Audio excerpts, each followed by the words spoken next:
मधुर भाषा संस्कृतम्, मृदुल भाषा संस्कृतम्। आज की संस्कृत कक्षा में आप सबका स्वागत है और आज हम जानने वाले हैं अपने BA third year 6 semester Sanskrit compulsory के सिलेबस और क्वेश्चन पेपर को। तो आइए, आपको क्या करना है, सबसे पहले सिर्फ टाइम को मैनेज करके अपने यूनिट वाइज सिलेबस को समझना है और अपने क्वेश्चन पेपर को सॉल्व करना है। तो चलिए आगे बढ़ते हैं।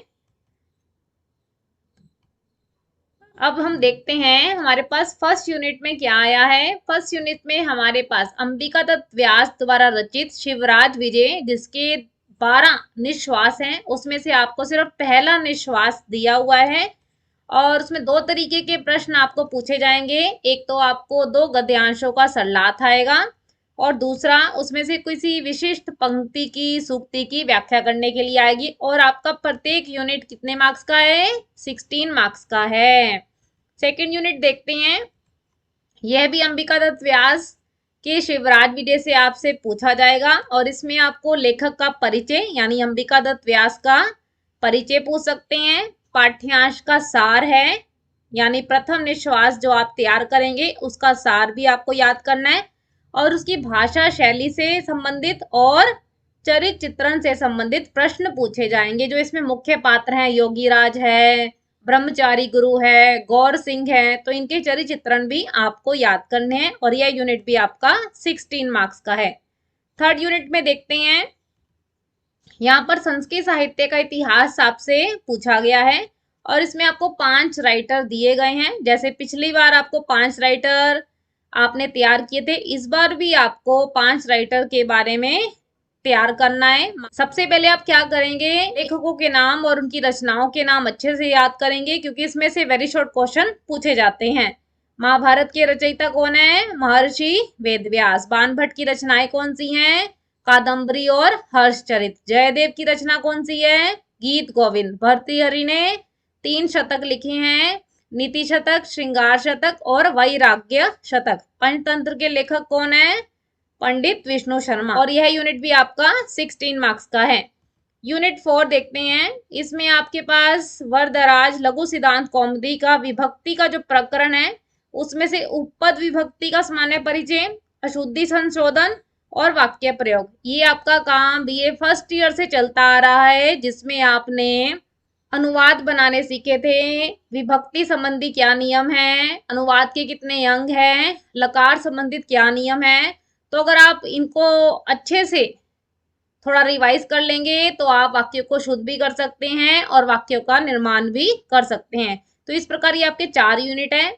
हर एक यूनिट में आपके पास 2-2 वेरी शॉर्ट क्वेश्चन भी आएंगे। तो इस प्रकार आपके 5 यूनिट हैं और सभी यूनिट 16 मार्क्स यानी 16-16 नंबर के हैं। तो चलिए आगे बढ़ते हैं। अब हम अपने सबसे लेटेस्ट क्वेश्चन पेपर 2020 में जो क्वेश्चन पेपर आपको आया है उसको हम डिस्कस करने वाले हैं, सॉल्व करने वाले हैं। उसके अलावा आपको डिस्क्रिप्शन बॉक्स में बहुत सारे पिछले सालों के क्वेश्चन पेपर दिए जाएंगे। आप उन्हीं क्वेश्चन पेपर की अच्छी से प्रैक्टिस करें क्योंकि यही क्वेश्चन पेपर हैं जो बार बार रिपीट हुआ करते हैं। तो चलिए देखते हैं अब 2020 के क्वेश्चन पेपर में हमें क्या क्या पूछा गया है। सबसे पहले हम वेरी शॉर्ट क्वेश्चन को सॉल्व करते हैं। वीर विक्रमादित्य ने कब और किस जाति पर विजय प्राप्त की थी? क्या समय था? 1700 साल पहले पर्वतीय जाति शकों पर विजय प्राप्त की थी। नेक्स्ट देखते हैं। शिवराज विजय के रचयिता कौन है? अंबिका दत्त व्यास। शिवराज विजय की क्या प्रतिज्ञा थी? देखिए, कार्यम व साधयेयम देहम व पातयेम, या तो कार्य सिद्ध होगा या फिर शरीर ही नष्ट हो जाएगा। नेक्स्ट 4th क्वेश्चन देखते हैं। बाणभट्ट द्वारा रचित रचना का नाम, यानी कि जो आपके पास 3rd यूनिट था उसमें जो राइटर्स हैं उसके आपको रचनाओं के नाम याद करने हैं, उससे संबंधित वेरी शॉर्ट क्वेश्चन आपको आएंगे। बाणभट्ट की 2 रचनाएं हैं, कादम्बरी और हर्षचरित। नेक्स्ट में आपसे पंचतंत्र के रचयिता, बीए फर्स्ट ईयर से आप पंचतंत्र और हितोपदेश की कहानियां सुनते आ रहे हैं, तो यहाँ पर उसके रचयिता का क्या नाम है? पंडित विष्णु शर्मा। संप्रदान कारक में ये कारक प्रकरण तो हम बहुत छोटी क्लासेस से समझते आए हैं। अब आपको याद होना चाहिए कर्ता ने कर्म को करण से संप्रदान के लिए, संप्रदान कारक कहाँ हुआ? चतुर्थी विभक्ति में। सीता रामस्य सह वनम गच्छति।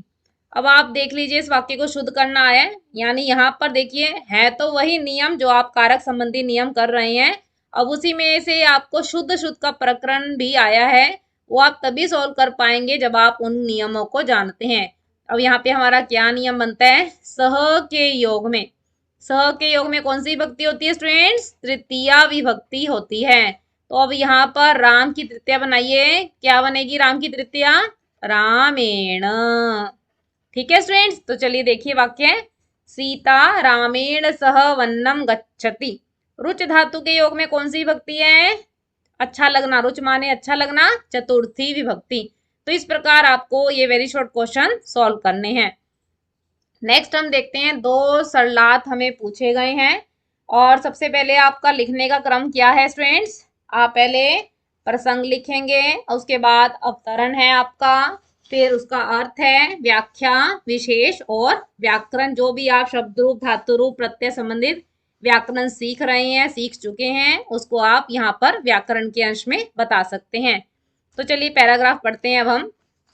यहाँ कह रहे हैं, एनमेव आश्रित भवति परमेष्ठिनः प्रार्ध संख्या, कि भगवान परमेष्ठिन कहते हैं ब्रह्म को, ब्रह्मा की प्रार्ध संख्या इसी सूर्य का सहारा लेकर बनती है। असवैव चकर्ती, यही सूर्य जो है इस सृष्टि का निर्माण करता है। बबर्ती माने पोषण करता है, जहर्ती माने विनाश करता है, जगत माने जगत का। वेदा एतस्यै वंदिनः, वेद इसकी वंदना गाते हैं। गायत्री अमुमेश गायती, और गायत्री मंत्र इसका गान करती है।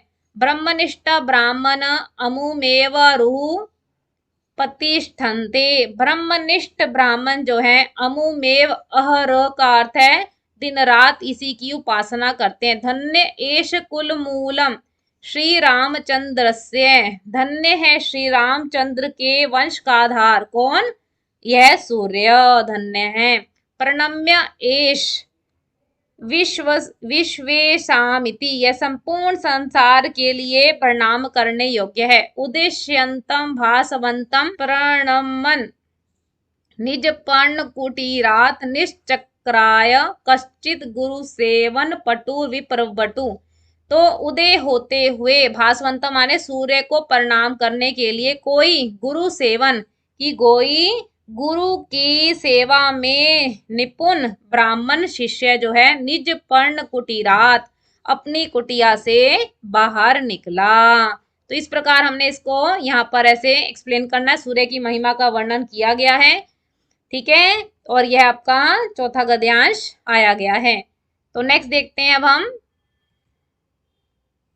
तस्मिन पूज्य माने, पूज्य माने किसकी पूजा हो रही थी? योगी राज, जो बहुत लंबे समय से 1700 साल से समाधि में बैठे हुए थे, जब वह उठते हैं, तस्मिन पूज्य माने, उस योगी राज का सम्मान करने पर, योगी राहुथित इति आयात, योगी राज उठ गए हैं, यहीं आ रहे हैं। इति च आकर्ण्य, इस प्रकार यह सुनकर, कर्म परंपरा, कानो कान यह परंपरा, बहवो जनों परितः स्थिता, बहुत से लोग जो हैं चारों ओर उपस्थित हो गए।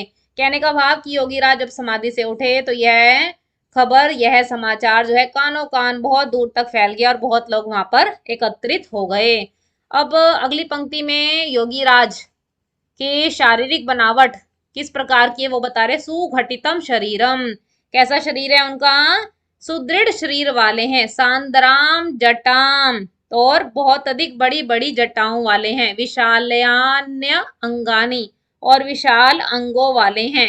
अंगार प्रतिमे नयने, और अंगारों के समान चमकते हुए दोनों नेत्र हैं। मधुराम, मधुर और गंभीरांच वाचम, मधुर और गंभीर वाणी की वर्णयंतः, प्रशंसा करते हुए सभी लोग। चकिता इव संजाता, क्या हो गए? आश्चर्यचकित हो गए। तो यह आपका 13th गद्यांश है। अब हम नेक्स्ट देखते हैं, ये आपका 28 गद्यांश आया है। भगवन, हे भगवन दंभोली घटितायेम रसना, ये कौन कह रहा है? ब्रह्मचारी गुरु योगी राज को कह रही हैं, क्योंकि योगी राज जब समाधि से उठते हैं तो भारतवर्ष की दशा क्या रही है तो ये जानने की उनके अंदर जिज्ञासा थी। तो ब्रह्मचारी गुरु उनको भारतवर्ष की दशा बताते हुए कहते हैं कि हे भगवान दंभोली घटिता येयम रसना, रसना माने मेरी जीवा, मानो दंभोली माने वज्र की बनी हुई है, या दारुण दानव उदांत दीर नैर्ण दीर्यते, कि जो दारुण भयंकर यवनों के वृतांत को बताने से भी दीर्यते फटती नहीं है। लहू सारमयम हृदयम, और यह हृदय मेरा लोहे के समान बना हुआ है। यत् संसमृत्य यावनान पर सहस्त्रान दुराचारान शतधा ना भिद्यते, तो इस प्रकार उस वृतांत को याद करके ही शतधा मेरा हृदय जो है सैकड़ों टुकड़े उसके नहीं हो जाते हैं। भस्मसात च भवति, और भस्म नहीं होता है। धिगस्मान, धिक्कार है हमें, ये द्यापी जो अभी भी हम जीवामः जीवित हैं, श्वसीय श्वास ले रहे हैं, विचरामा और विचरण कर रहे हैं, आत्मन आर्य वंश याश्चाभिमन्यामहे, और अपने आप को आर्य वंश में पैदा हुआ मान रहे हैं। तो देखते हैं अब हम, यह हमारा 41 यानी 41वां गद्यांश है। तदाकर्ण्य विविध भाव भंग भासुर वदनो योगी राजो मुनि राजम, तदाकर्ण्य ऐसा सुनकर, किनका? जब योगी राज ने संपूर्ण वृतांत सुन लिया तो ब्रह्मचारी गुरु की बातें सुनकर, भाव भंग विविध, भाव भंग माने अनेक भावों से भरी हुई मुद्राओं से, वदन माने प्रसन्नचित मुख वाले होकर योगी राज ने क्या किया? मुनि राजम, मुनि राज को तत्सहा सहकराश्च, और उनके साथियों को बड़ी चतुराई पूर्वक निरीक्ष्य देखकर, तेषाम अपि उन्हें शिव वीरांतर अंगताम अंगीकृत्य, और उन्हें वीर शिवाजी के गुप्त सहचर स्वीकार करके मान करके, मुनि वेश व्याजेन, और मुनि के वेश के बहाने, स्वधर्म रक्षावर्तिन वर्तिन चोर रीकृत्य, अपनी धर्म की रक्षा में कटिबंध उन्हें समझकर, विजयताम शिव वीर कि वीर शिवाजी की जय हो, सिद्धियंतु भवताम मनोरथ, और उनके सभी मनोरथ पूर्ण हो, इति मंदम व्याहारशीत, इस प्रकार धीरे धीरे प्रसन्नता पूर्वक कहा। नेक्स्ट अब हम पढ़ते हैं, हमें एक ही सब प्रसंग व्याख्या करनी है। तो चलिए पहले देखते हैं, विष्णुर माया भगवती अया सम्मोहित जगत, और इसको देखो एक्सप्लेन करने का तरीका आपका यही है। आप सुक्ति में क्या करोगे? पहले प्रसंग है, अवतरण है, अर्थ है, व्याख्या और विशेष बताओगे, जिस प्रकार आप किसी भी गद्यांश या पद्यांश को सॉल्व करते हो। तो यहाँ देखते हैं ये आपका पहला ही है और भागवतम से लिया गया है। तो आप इसके प्रसंग में लिखोगे कि प्रस्तुत सुक्ति भागवतम से उद्धृत है, और जिसके माध्यम से अंबिका दंत व्यास ने शिवराज विजय रचना में क्या किया? मंगलाचरण किया, और यहाँ पर भगवान विष्णु की स्तुति की है। अब इसके अर्थ को जान लेते हैं। विष्णुर माया भगवती, ये भगवान विष्णु की यह माया शक्ति जो है भगवती है, माने ऐश्वर्यशालिनी है, और यही ऐश्वर्यशालिनी शक्ति क्या है? सम्मोहित जगत, जिससे यह संपूर्ण संसार गतिशील है और सम्मोहित मोह से भरा पड़ा है। अर्थात उनकी माया शक्ति इतनी प्रबल और प्रभाव से युक्त है कि सभी चराचर जीव जंतु जो हैं उनकी माया के अधीन होकर ही कार्य करते हुए दिखाई देते हैं। चलिए नेक्स्ट देखते हैं, कार्यम व साधयेयम देहम व पातेयम। ये आपने देखिए कहाँ सॉल्व किया था? वेरी शॉर्ट क्वेश्चन में भी आपके पास आया था।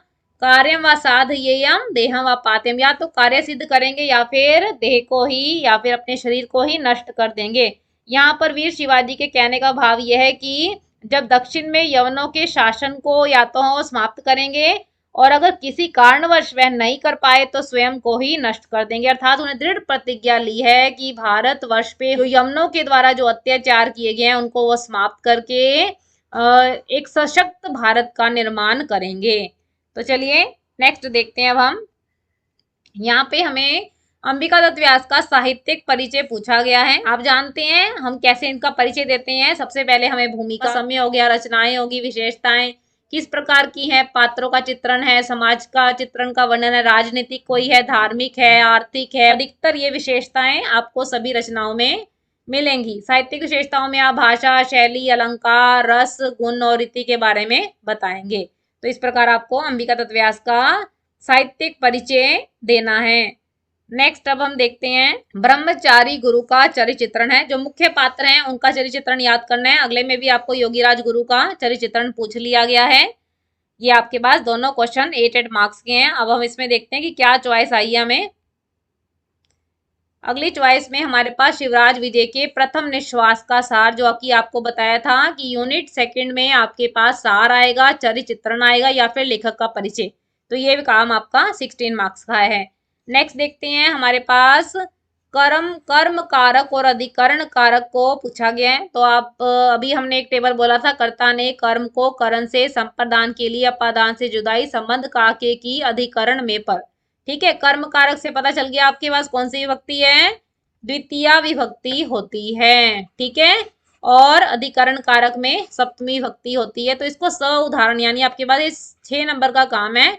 आप इसकी डेफिनेशन लिखिए, उसे उदाहरण से सिद्ध कीजिए। ठीक है स्टूडेंट्स, चलिए नेक्स्ट देखते हैं हमारे पास क्या काम आया है। 5 वाक्यों को शुद्ध करना है, यानी कि अशुद्ध अशुद्ध का देखिए स्टूडेंट्स कार्य तभी होगा जब आपको कारक विभक्तियों से संबंधित या फिर लकार संबंधित जो अनुवाद कार्य हैं वो आपको अच्छे से आते हैं, तभी आपके लिए ये कार्य बहुत आसान होगा।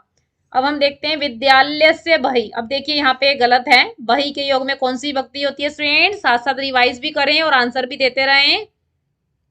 पंचमी विभक्ति होती है, तो विद्यालय की बनी विद्यालयात, विद्यालयात। ठीक है, नेक्स्ट देखते हैं छात्रेषु मोहन कुशलतम अस्ति। अब यहाँ पे देखिए जब बहुतों में से एक का निर्धारण करते हैं तो वहां पे षष्ठी और सप्तमी विभक्ति का प्रयोग करते हैं।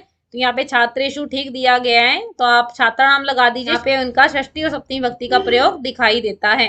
नेक्स्ट देखते हैं बालक सिंहेन विभेति। और विभेति का अर्थ है डरना, डरने के योग में कौन सी विभक्ति होती है स्टूडेंट्स, पंचमी विभक्ति। तो देखिए सिंहात, पंचमी विभक्ति का प्रयोग है। राजा विप्रम गाम ददाती, यह अशुद्ध है। विप्रम देने के योग में कौन सी विभक्ति है, चतुर्थी विभक्ति। और उसको हमने कैसे याद रखा था पुल्लिंग में, ओम नमः शिवाय।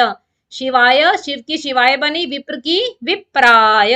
तो देखिए ये बना विप्राय, चतुर्थी विभक्ति।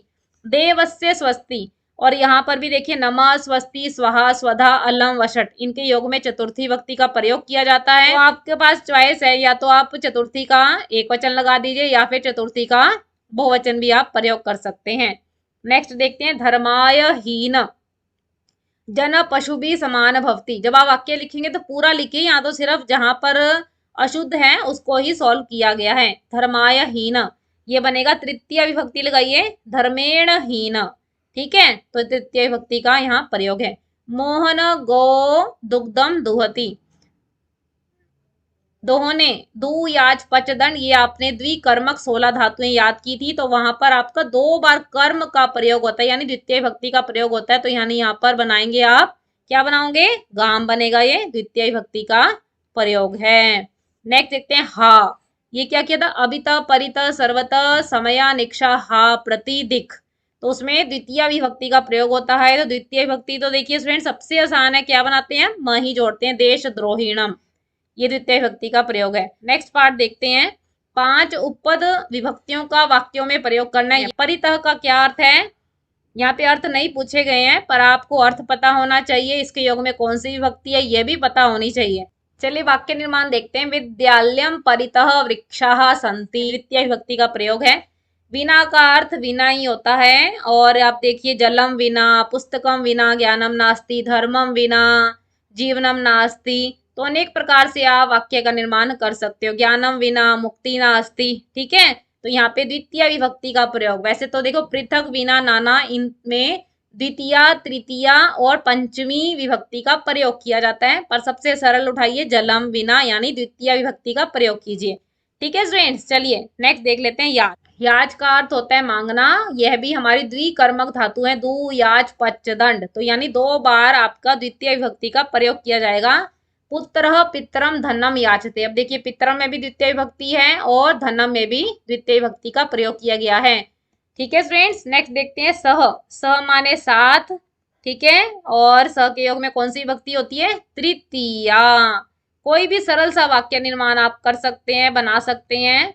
सीता रामेण सह वनम गच्छति, और यही देखिए अब आपके पास वेरी शॉर्ट क्वेश्चन में भी आया था, तो अगर आपने वहां पे अच्छे से किया है तो यहाँ पे आपके लिए और भी सरल हो गया।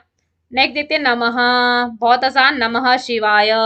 चतुर्थी विभक्ति का प्रयोग है। अलम का अर्थ 2 अर्थों में है, एक बार तो मना करने में लगाते हैं और एक बार हम समर्थ में लगाते हैं, तो सरल कीजिए, तृतीय भक्ति के प्रयोग में लगाइए। अलम क्रोधेन, गुस्सा मत करो। अलम कोलाहलेन, अलम विवादेन, झगड़ा मत करो। अनेक प्रकार से आप उदाहरण दे सकते हैं, वाक्य निर्माण कर सकते हैं। ठीक है, क्रुद्ध का अर्थ है गुस्सा करना और उसमें चतुर्थी भक्ति का प्रयोग किया जाता है। देखिए प्रयोग, पिता पुत्राय क्रोधयति, क्रोधम क्रोधी भी लिख देंगे तो तब भी सही है, चतुर्थी विभक्ति का प्रयोग है। स्नेह का अर्थ है स्नेह करना, प्रेम का भाव। माता पुत्रे स्नेहयति, यहाँ पे सप्तमी भक्ति का प्रयोग है, पुत्रे।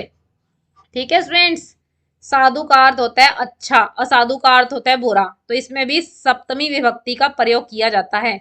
ये देख लीजिए, कृष्ण राम ए साधु अस्ति, कृष्ण राम के लिए अच्छे हैं। तो इस प्रकार आपको ना तो इनके अर्थ बताने के लिए कहा गया है, ना ही विभक्तियों का विभक्ति का नाम लिखने के लिए कहा गया है। तो ये सिर्फ आपको एक समझाने के लिए, ताकि आपकी रिवीजन हो जाए कि किसके योग इनके क्या अर्थ हैं और इसके योग में कौन सी विभक्ति का प्रयोग किया जाता है। नेक्स्ट देखते हैं बाणभट्ट और जयदेव की साहित्यिक रचना। ये तरीका वही है जो भी किसी भी राइटर का आपको साहित्यिक परिचय देना है, वही उनका जीवन परिचय, भूमिका, ठीक है, रचनाएं, रचनाओं का वर्णन, प्रकृति, सामाजिक, राजनीतिक, इस प्रकार से सभी वर्णन आपको करने हैं, फिर भाषा शैली पर आप आ जाते हो। ठीक है, नेक्स्ट देख लेते हैं, किसी 2 पे टिप्पणियां कही हैं और आपके पास 5 क्वेश्चन है। अब देखिए 5 ही क्वेश्चन आपके पास आए हुए हैं।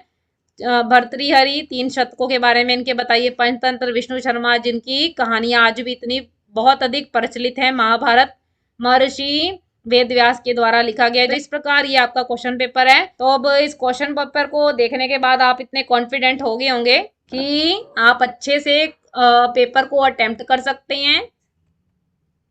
अभी भी आपकी कोई क्वेरी है, कोई भी डाउट है, तो आप कमेंट बॉक्स में पूछ सकते हैं। आपकी कोई सजेशन हो नेक्स्ट टॉपिक के लिए, नेक्स्ट लेक्चर के लिए, तो वह भी आप हमें कमेंट बॉक्स में बता सकते हैं।